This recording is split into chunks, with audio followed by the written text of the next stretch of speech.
সুন্দরী নারীটা পাহাড় বেয়ে বেয়ে উপরে চলে গেল। অনেক মানুষ দেখার জন্য ভিড় জমায়া গেল।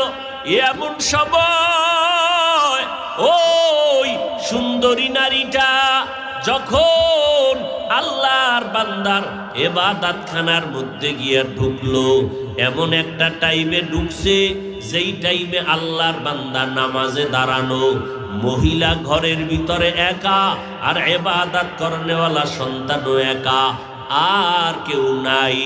মহিলার দিকে আকর্ষণ বাড়ানোর জন্য, মহিলার চেহারার দিকে নজর নেওয়ার জন্য যত ধরনের সিস্টেম করা দরকার ওই মহিলা তাই করলো।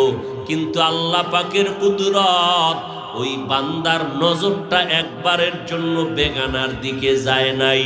মহিলা হাজারো অপচেষ্টা করিয়া আল্লাহ আমাদের সবাইকে বোঝার তৌফিক